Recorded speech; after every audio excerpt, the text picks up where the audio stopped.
एक ऐसा कलंडरा मुल्क पे आ गया या लाया गया, इसको मुल्क का कुछ पता ही नहीं है, इकोनॉमी का कुछ पता ही नहीं है, फॉरेन रिलेशन का कुछ पता ही नहीं है, मुआशरे की कोई खबर ही नहीं है, अखलाकियात का कुछ पता ही नहीं है। सबसे बड़ा स्कैंडल जो पैसे का, करप्शन का 190 मिलियन पाउंड का जो है, इसमें तो कोई शुबा ही नहीं। बंद लिफाफा पे अप्रूवल लेकर रकम वहां जमा करवाई, कितनी बड़ी हेरा फेरी, कितनी बड़ी है धांधली, कितना बड़ा डाका।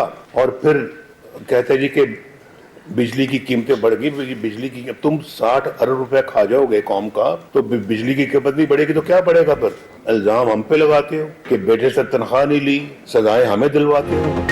एक खिलंडरे ने मुल्क का बुरा हाल कर दिया। उसे मईशत और आलमी ताल्लुकात का कुछ पता नहीं था। कायद नून लीग ने सियासी हरीफों को निशाने पर रख लिया। नवाज शरीफ ने पार्लिमानी बोर्ड से खिताब में कहा, 190 मिलियन स्कैंडल सबसे बड़ा डाका है। बंद लिफाफा लहरा कर काबीना से मंजूरी ली गई। कौम को बताएं, मुल्क में ये डाका किसने डाला? 60 अरब खा जाओगे तो बिजली महंगी नहीं होगी तो और क्या होगा? मुल्क लूटने वालों का एहतसाब होना चाहिए। ख्वाहिश है रियासत को बहरान से निकाला जाए।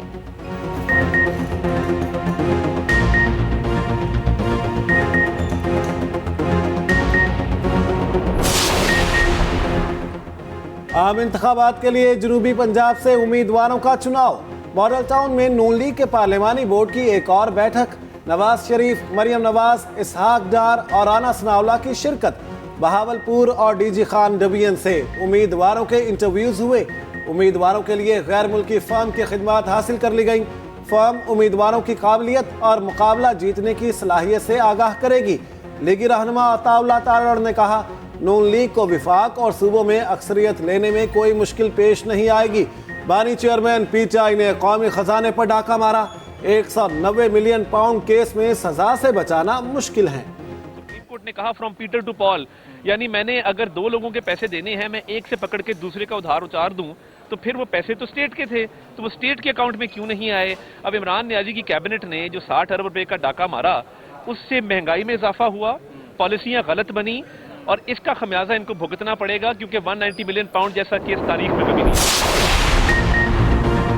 इंट्रा पार्टी इलेक्शन कलअदम करार देने की दरख्वास्त। इलेक्शन कमीशन ने तहरीक इंसाफ को नोटिस जारी कर दिया। इंतखाबात कलअदम करार देने की 14 दरख्वास्तों पर इब्तदाई समाअत। चीफ इलेक्शन कमिश्नर की सरबराही में 5 रुकनी कमीशन ने समाअत की। मेंबर खैबर पख्तूनख्वा ने कहा, अब दोबारा इलेक्शंस को भूल जाएं। पहले इलेक्शंस कराने का मौका दिया, अब नहीं कराए तो इसके असरात होंगे। समाअत 12 दिसंबर तक मुलतवी। दरख्वास्त गुजार अकबर एस बाबर ने मीडिया से गुफ्तगू में कहा, इलेक्शंस में शफाफियत नहीं थी। 2 दिसंबर का इंतखाब फ्रॉड था। पीटीआई वर्कर्स के साथ धोखा हुआ। किसी ने मुझे कागजात नामजदगी हासिल नहीं करने दिए।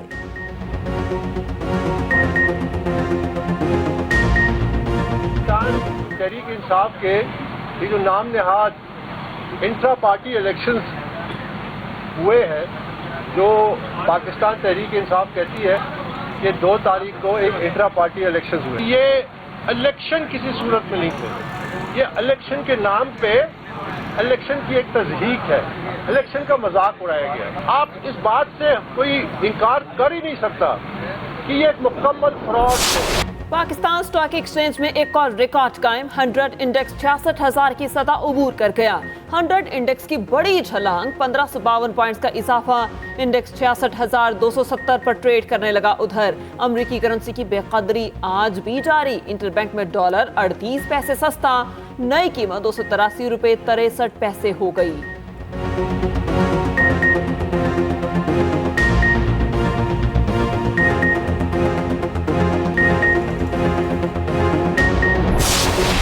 Alhamdulillah, this bullish sentiment was possible due to the improved economy and especially the participation of foreign investors due to low price earnings ratio, high dividend yield and stabilized exchange rate, pushing the KSE 100 to surge to 40% since early September, reaching an unprecedented level. मईशत की बेहतरी के बाद stock exchange में तेजी का रुझान है। निगरान वज़ीर आज़म का स्टॉक मार्केट में तकरीब से खिताब। कहा, सितंबर से अब तक मार्केट 40% तक बढ़ चुकी। IMF स्टैंड बाय मुआहदे से सरमायाकारों में एतमाद आया। मईशत को मुख्तलिफ चैलेंजेस का सामना है। अनवारुल हक काकड़ ने तुलबा के सवालों के जवाब में कहा, रियासत में एहतसाब का निज़ाम मौजूद है। हर शहरी को आज़ादी इजहार राय का हक हासिल है। हुकूमत में आते ही इजहार राय जहर लगता है। आज के तमाम मजलूम चंद साल पहले तक जालिम के कतार में चलते थे। पाकिस्तान के लिए $70 करोड़ की नई किस्त। ब्लूमबर्ग के मुताबिक IMF एग्जीक्यूटिव बोर्ड का इजलास 11 जनवरी को होगा। $3 अरब के स्टैंड बाय प्रोग्राम के तहत अगली किस्त की मंजूरी मुतवक्के। पाकिस्तान और IMF के दरमियान स्टाफ लेवल मुआहिदा 15 नवंबर को तय पाया। $1.2 अरब पाकिस्तान को मौसूल हो चुके।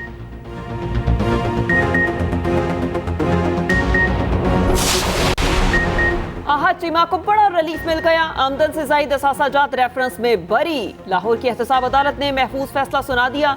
अदालत ने मुशीर वजीर आजम की दरख्वास्त बराए बरीयत मंजूर कर ली। नैब ने रिपोर्ट अदालत में जमा करवाई। जज मलिक अली जुल्करनैन अवान ने फैसला सुनाया।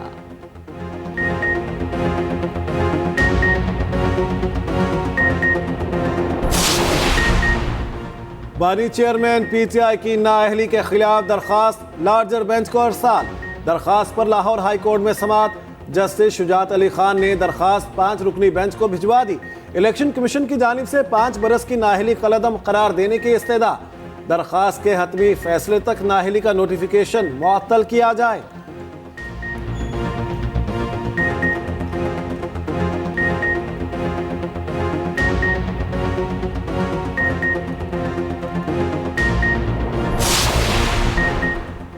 £190 मिलियन केस में बड़ी पेशरफ्त। बानी चेयरमैन PTI के शरीक मुल्जिमान को इश्तिहारी करार देने की कार्रवाई शुरू।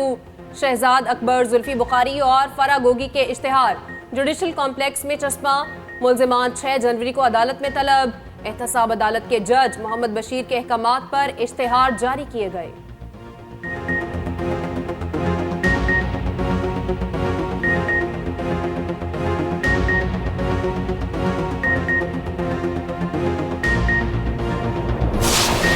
चिल्ले के बाद मैंने ट्वीट भी कोई नहीं की, लेकिन आज भी चीफ इलेक्शन कमिश्नर का बयान है कि 8 फरवरी को इलेक्शन होंगे। तो हमें इलेक्शन कमिश्नर के बयान पर यकीन रखना चाहिए कि 8 फरवरी को होंगे। अगर नहीं होंगे तो हम इसी तनख्वाह पे काम करेंगे।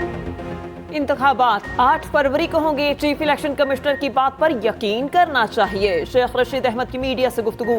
सरबराह अवामी मुस्लिम लीग ने कहा, इलेक्शन ना हुए तो पुरानी तनख्वाह पर काम करेंगे। इदारों का एहतराम सब पर लाजिम है। चुल्ले के बाद कोई ट्वीट भी नहीं किया। 2 हलकों पर मुश्तमिल मेरी छोटी सी सियासत है।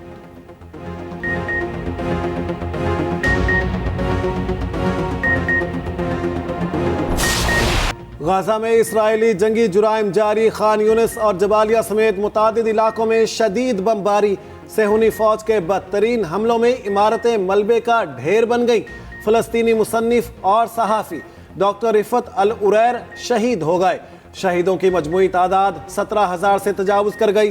काबिज फौज निहत्ते शहरियों को पकड़ने लगी। मगवी फलस्तीनियों के साथ दर्दनाक सलूक। शदीद सर्दी में कपड़े उतार कर खुले मकाम पर बिठा दिया गया। आंखों पर पट्टियां और हाथों में गिरहें लगाईं। अक़वाम मुत्तहिदा की जनरल असम्बली से फलस्तीनियों के हक में 5 करारदादें मंजूर। यहूदी आबादकार बस्तियों के खिलाफ पनाह गुज़ीनों की मदद और तहफ़्फ़ुज़ की करारदाद शामिल। पनाह गुज़ीनों की मदद के हक में 168 ममालिक ने वोट दिया। अमरीका समेत 10 ममालिक वोटिंग के दौरान गैर हाजिर रहे। लेबनान से इसराइल पर हमलों में फिर इजाफा। हिजबुल्लाह ने एक रोज में 13 फौजी अहदाफ को निशाना बनाया। 2 इसराइली फौजी जहन्नुम वासिल। लेबनान से महाज गर्म होते ही सहूनी क़यादत की बड़के शुरू। इसराइली वजीर आज़म ने बैरूत को गजा बनाने की धमकी दे दी। लेबनान के जनूबी सरहदी इलाके में वाइट फास्फोरस से हमला कर दिया। दूसरी जानिब हमास की जवाबी कार्रवाई में तेजी आ गई। 3 रोज में 135 इसराइली गाड़ियों को निशाना बनाया गया। झड़पों में साबिक इसराइली आर्मी चीफ का बेटा एक मेजर समेत हलाक। निहत्ते फलस्तीनियों के कत्लेआम में कई मुमालिक मुलविस निकले। मुख्तलिफ मुमालिक ने सेहूनी जारहियत में बराबर का हिस्सा लिया। इसराइल को फौजी साजो सामान से भरे 200 कार्गो तैयारे मिले। 10,000 टन से ज्यादा फौजी साजो सामान तलबीब पहुंचा। हथियार, गोला बारूद और फौजी गाड़ियां फराहम करके पुश्त पनाही की गई। इसराइली वजारत दिफा ने गैर मुल्की इमदाद की तस्दीक भी कर दी।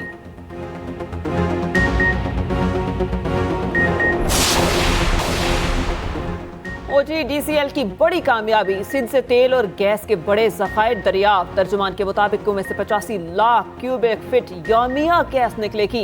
यौमिया 360 बैरल खाम तेल के ज़खायर मिल गए। नई दरियाफ्त से मुल्क की इम्पोर्ट बिल में वाज़ेह कमी होगी।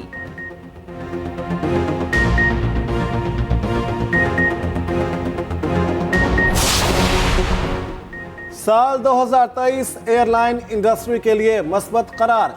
एआटा के मुताबिक एयरलाइन सनत 2023 में मुकम्मल बहाल हो गई। आलमी इंडस्ट्री नॉर्मल सतह पर आ गई। 2023 में 23 अरब डॉलर से जायद खालिस मुनाफा कमाया।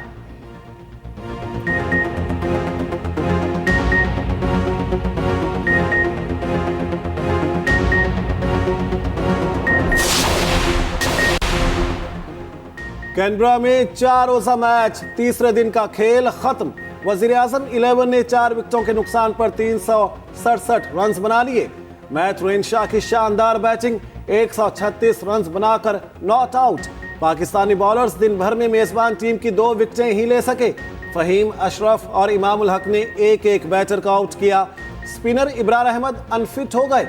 दाएं पांव में दर्द की शिकायत, तीसरे दिन 8 ओवर्स कराने के बाद बाहर जाना पड़ा।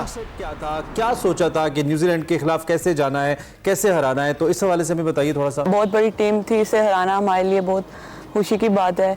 उनके घर आके उन्हें हराना, और नंबर 3 वर्ल्ड की थी और हम एशिया में पहली टीम है उनके घर आके उन्हें जो हरा रही है, तो हमारे लिए बहुत खुशहाल बात है।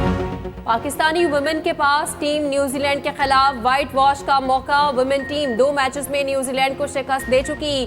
पाकिस्तान और न्यूजीलैंड के दरमियान सीरीज का तीसरा मैच कल खेला जाएगा। सीरीज में बेहतरीन कारकर्दगी दिखाने वाली नतालिया परवेज ने मॉर्निंग शो एक्सप्रेसो में शिरकत की।